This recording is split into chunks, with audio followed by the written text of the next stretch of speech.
دوستو آپ نے یہ تو سنا ہوگا بنی نوع آدم کی تخلیق سے پہلے اس دنیا میں جنات موجود تھے۔ اللہ تعالیٰ نے حضرت آدم علیہ السلام سے پہلے جنات کو تخلیق کیا تھا، لیکن کیا آپ جانتے ہیں کہ جنات سے پہلے اس دنیا میں کون سی مخلوق تھی اور جنات کی آمد پر جنات نے اس مخلوق کا خاتمہ کس طرح سے کیا؟ دوستو آج کی اس ویڈیو میں ہم آپ کو اس بارے میں مکمل تفصیلی معلومات فراہم کریں گے۔ ہم آپ کو کچھ اور بھی ایسی مخلوقات کے بارے میں بتائیں گے جو حضرت آدم علیہ السلام اور جنات کی آمد سے پہلے اس زمین پر بستی رہی ہیں۔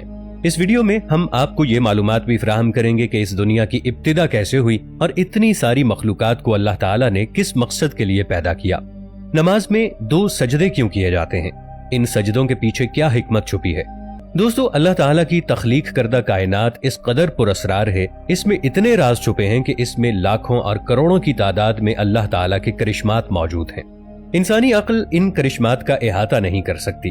جنات اور انسانوں کو پیدا کرنے سے پہلے اللہ تعالیٰ نے اس زمین پر اور بھی بہت سی مخلوقات کو پیدا کیا تھا۔ یہ حیرت انگیز بناوٹ اور بڑے بڑے اجسام والی مخلوقات تھیں۔ اپنی شکل و صورت کے لحاظ سے یہ اس قدر خوفناک تھیں کہ کوئی عام انسان ان کو دیکھ نہیں سکتا تھا۔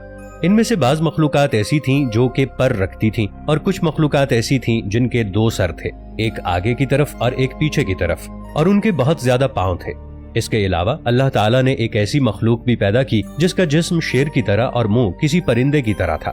یہ مخلوق اپنے لمبے لمبے بالوں کے ساتھ ایک دم بھی رکھتی تھی اور مکھیوں کی طرح بھنبھناتی تھی۔ اللہ تعالیٰ نے جب اس سیارے کو پیدا فرمایا تو یہاں انسانوں اور جنات سے پہلے عجیب الخلقت اور دل دہلا دینے والی مخلوق آباد تھی۔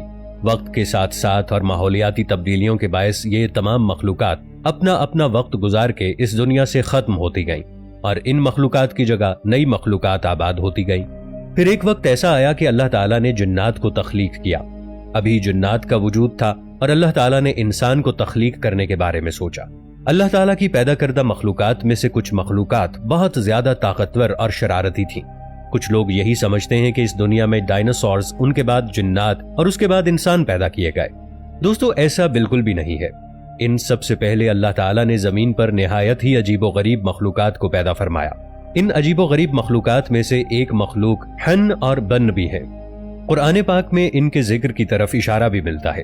ان کے بارے میں علامہ ابن کثیر رحمۃ اللہ علیہ فرماتے ہیں، انسانوں سے پہلے جنات کو پیدا کیا گیا اور جنات سے پہلے اس دنیا میں ہن اور بن نامی ایک مخلوق موجود تھی۔ اس مخلوق کے بارے میں کہا جاتا ہے کہ یہ بہت حد تک خطرناک اور شرارت میں سب سے آگے تھی۔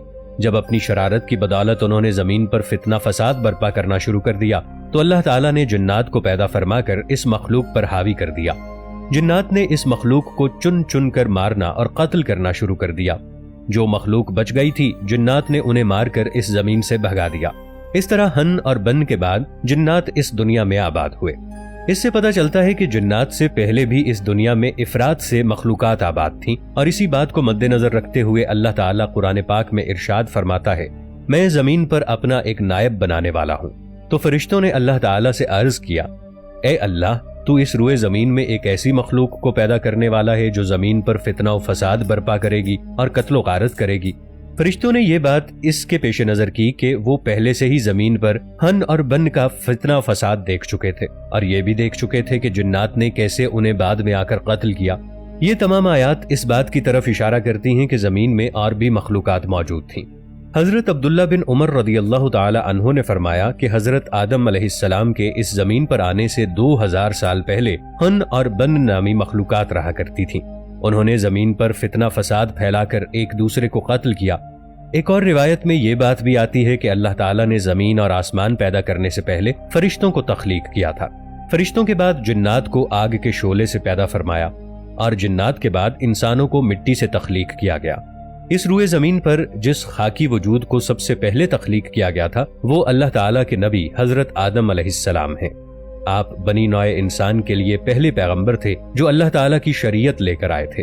مفسرین لکھتے ہیں کہ اللہ تعالیٰ نے جنات سے حکومت لے کر ایک دوسری مخلوق کو دینا چاہی تاکہ جنات کا غرور ٹوٹے۔ اس لیے اللہ تعالیٰ نے ارشاد فرماتا ہے کہ میں زمین پر اپنا ایک خلیفہ بنانے والا ہوں۔ وہ انسان اپنے اختیار اور ارادے کا مالک ہوگا اور اس روئے زمین پر اپنی مرضی سے جہاں چاہے گا جائے گا اور اپنی مرضی سے کام کر سکے گا۔ وہ دخل اور اختیار کا ایک نمونہ ہوگا۔ فرشتے یہ سن کر حیران و پریشان ہوئے اور اللہ تعالیٰ سے کہنے لگے، اے اللہ، کیا آپ ایک ایسی مخلوق کو پیدا کریں گے جو زمین کو فتنے اور خونریزی سے بھر دے؟ اے اللہ، ہم فرشتے تیری حمد و ثنا اور تسبیح کے لیے کافی ہیں۔ تب اللہ تعالیٰ نے ارشاد فرمایا، حضرت آدم علیہ السلام کو پیدا کرنے کی جو حکمت میں جانتا ہوں تم اس سے بے خبر ہو۔ دوستو، انسانوں میں بھی نافرمانی اور ظلم کا عنصر پایا جاتا ہے، مگر ان کی یہ خوبی ہے کہ جنات کے مقابلے میں انسان رحم دل ہے۔ بلکہ ہمیں یوں سمجھنا چاہیے کہ انسان جنات اور فرشتوں کے درمیان ایک درمیانے درجے کی مخلوق ہے۔ ایک عرصے تک جنات بھی اللہ تعالیٰ کی حمد و ثنا بیان کرتے رہے اور فرما برداری کرتے رہے ہیں۔ وقت کے ساتھ ساتھ ان میں نافرمانی کا عنصر بڑھنے لگا، فسادات اور قتل و غارت کی طرف ان کا رجحان بڑھنے لگا۔ تب اللہ تعالیٰ نے ان کی طرف ایک یوسف نامی فرشتہ بھیجا جو ان کو ہدایت اور رہنمائی کی طرف بلانے لگا، مگر یہ سرکش ہی رہے۔ تب اللہ تعالیٰ نے آسمان سے فرشتوں کے ایک لشکر کو زمین پر بھیجا۔ اس وقت جنات اور فرشتوں کے مابین ایک بہت زبردست معرکہ ہوا۔ اس معرکے میں بہت سے جنات مارے گئے اور آخر کار فرشتے جنات پر حاوی ہو گئے۔ فرشتوں نے جنات کو مار کے سمندروں اور جزیروں کے اندر قید کرنا شروع کر دیا۔ اس وقت جنات زمین پر تقریباً 1000 سال تک بستے رہے۔ اس زمین پر آباد ہونے والی ایک مخلوق ایسی بھی تھی جس کے چھری اور خنجر کی طرح بڑے بڑے دانت تھے۔ دوستو، ایسی اور بھی بہت سی عجیب و غریب مخلوقات جس کو اللہ تعالیٰ نے انسانوں اور جنات سے پہلے پیدا کیا، ان کا تذکرہ تاریخ کی کتابوں میں ملتا ہے۔ حضرت عمر رضی اللہ تعالی عنہ فرماتے ہیں کہ اس زمین پر 1020 قسم کی مخلوقات آباد تھیں۔ ان میں سے 420 قسم کی مخلوقات سمندر کی سطح کے اوپر آباد تھیں اور باقی مخلوقات زیر سمندر رہتی تھیں۔ اللہ بے شک ہر قسم کی مخلوق کو پیدا کرنے پر قادر ہے۔ جنات اور انسانوں کو پیدا کرنے کا ایک ہی مقصد تھا، اور وہ اللہ تعالیٰ نے قرآن پاک کی سورہ زاریات کے اندر یہ مقصد اس طرح بیان کیا ہے: میں نے انسان اور جنات کو اس لیے پیدا کیا تاکہ وہ میری عبادت کر سکیں۔ بعض لوگوں نے نماز، روزہ، حج اور زکوٰۃ ہی کو عبادت سمجھ رکھا ہے۔ تمام جنات اور انسانوں کو یہ اختیار بخشا گیا ہے کہ وہ ان پر منحصر ہے کہ وہ اللہ کی بندگی اختیار کریں یا گمراہی کا راستہ اپنائیں، اور یہی ایک خوبی انہیں دوسری مخلوقات سے منفرد بناتی ہے۔ باقی تمام مخلوقات اللہ تعالیٰ کی بندگی کی پابند ہیں۔ دوستو، جنات کی قوم میں ایک بزرگ تھا۔ اس بزرگ کا نام عزازیل تھا۔ روایات میں آتا ہے کہ عزازیل سے ہی جنات کی ابتدا ہوئی۔ عزازیل اللہ تعالیٰ کا نہایت فرما بردار اور عبادت گزار جن تھا۔ جنت میں اس کا نور سے بنا ہوا ایک تخت ہوتا تھا، اور اس تخت پر بیٹھ کر وہ فرشتوں کو درس دیا کرتا تھا۔ بہت بڑے بڑے فرشتے اس کے شاگرد ہوا کرتے تھے۔ جب عزازیل کو اس بات کا یقین ہو گیا کہ اس دنیا میں اور فرشتوں میں میرے سے بڑھ کر کوئی عالم نہیں، اگر کسی کے پاس اتنا علم ہے بھی، میں پھر بھی اس کا سردار ہوں، اور یہی باتیں سوچ کر وہ گھمنڈ کرنے لگا۔ جب اللہ تعالیٰ نے تمام فرشتوں کو حکم دیا کہ حضرت آدم علیہ السلام کو سجدہ کرو، تو عزازیل گھمنڈ میں آ گیا کہ اس سے زیادہ علم میرے پاس ہے، اس لیے میں آدم کو سجدہ کیوں کروں، اور اس نے سجدہ کرنے سے انکار کر دیا۔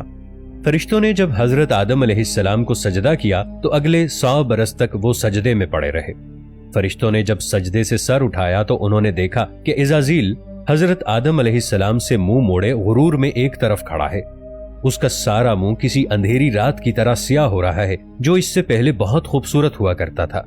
اس دن وہ ایک ہیبت ناک دیو کی مانند نظر آ رہا تھا۔ عزازیل کی یہ صورت دیکھ کر تمام ملائکہ پھر سجدے میں گر گئے۔ اللہ تعالیٰ کو فرشتوں کے یہ 2 سجدے بہت پسند آئے۔ ایک سجدہ فرما برداری کا اور دوسرا سجدہ شکر بجا لانے کا تھا۔ اسی لیے اللہ تعالیٰ نے اپنے بندوں کے لیے نماز میں 2 سجدے رکھے۔ ابلیس نے اللہ تعالیٰ سے قیامت تک کے لیے مہلت مانگی اور 2 مطالبے کیے۔ ایک تو یہ کہ میں قیامت تک زندہ رہوں، مجھے کبھی موت نہ آئے۔ دوسرا اختیارات کا مطالبہ کیا۔ اللہ نے اسے اختیارات اور مہلت دونوں دیے۔ پھر ابلیس نے اللہ تعالیٰ سے یہ وعدہ کیا کہ اے اللہ، تو نے مجھے آدم کے لیے رسوا کیا، میں بھی تا قیامت آدم اور اس کی اولاد کو رسوا کرتا رہوں گا، ان کو ہر طرح سے گمراہ کر کے تیرا ناشکرہ کروں گا، مگر مؤمنین میرے کسی داؤ میں نہیں آئیں گے۔